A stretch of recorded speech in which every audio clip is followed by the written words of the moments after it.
Today we're going to be working on the Honda CR80rb, putting all new front brakes on. I got a new master, new brake line, new caliper, new pads.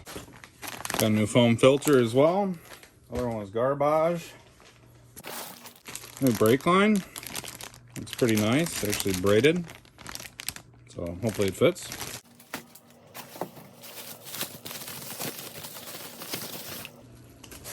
Look at that, nothing like new. New caliper,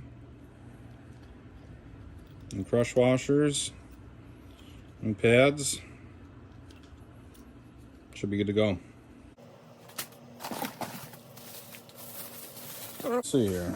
Look at that, new master as well. I do have a black lever I think I'm going to use on this though. Hopefully it fits.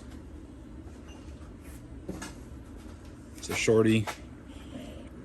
That's a breakaway, so matches the other lever. First thing we're going to do, find the new master right here. So it looks like we need two 8mm, or we need an 8mm wrench. This whole front brake kit I found on eBay. I think it was from Rich's Motorcycles. It was only 60 bucks shipped for master, line, caliper, and pads.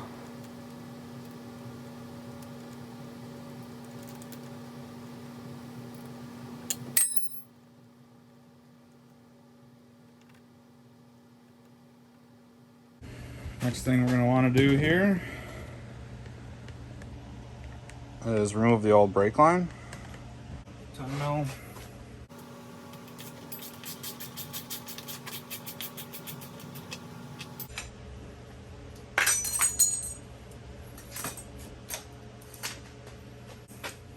Here's the bracket.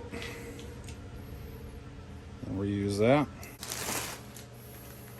Nothing like new, so let's see. Looks like the straight one. So here it is matched up.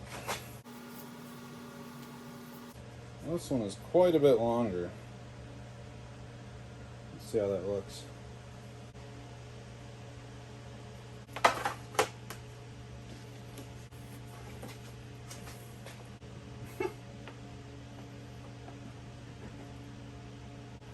Well, let's get the caliper mounted and see what it looks like.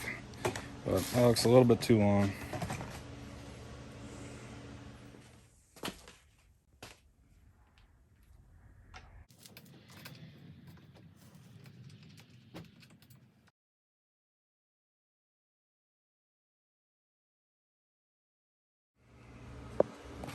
So this is a eBay kit, so line's a little bit too long. You kind of had to clock the fitting 180 degrees at the bottom there to get it to fit, but we're a little close on the caliper. Should be fine. Might try and run some slack through here. It might help, but just gotta tighten everything up and then we'll bleed it, see if it works. So maybe this thing was actually clocked correctly and that gives it the clearance. So I'm gonna flip that around and see how it looks. So not sure if that's right, but I'm a lot happier with the clearance. You guys can comment below which way it should go. Could always flip it around, but it's still pretty long. A little zip tie it or something. All right, we'll take this top reservoir off. You always want to use a Milwaukee #2 bit. They got a sawed-off nose. Won't strip out your Japanese screws.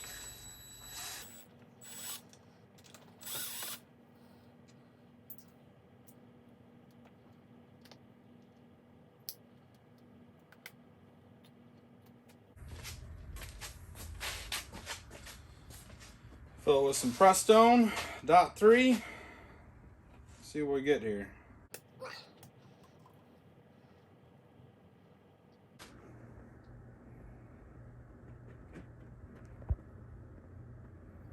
So it looks like it's starting to gravity feed. Easy way to catch your fluid is just grab an old water bottle, get a big screwdriver, poke a hole in it, get some extra fuel line or whatever you got laying around, hook it up to your bleeder, and you won't be making a mess. So all I'm doing here is I'm just putting pressure with the brake lever and then releasing it while holding the brake lever down with the bleeder, closing the bleeder, and then releasing and repeating the same thing to get the fluid through there and not introducing any more air back into the system.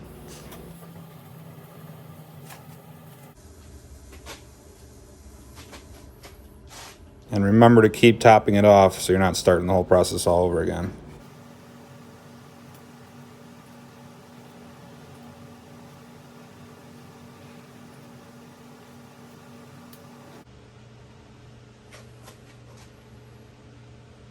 Pretty happy with that.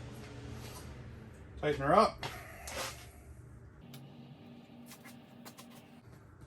Put it back together.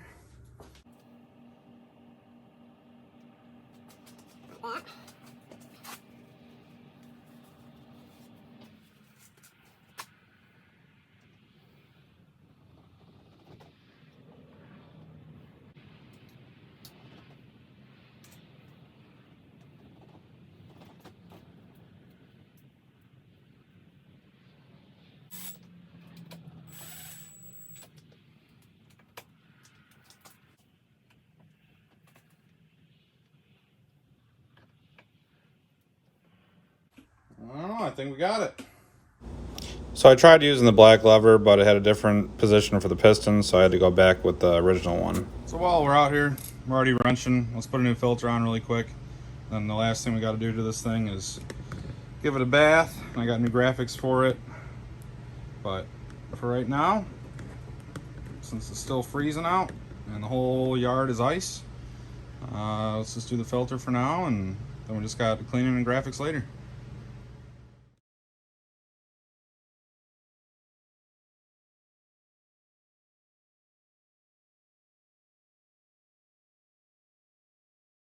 That looks much nicer. Brand new filter. This thing was toast. Nasty.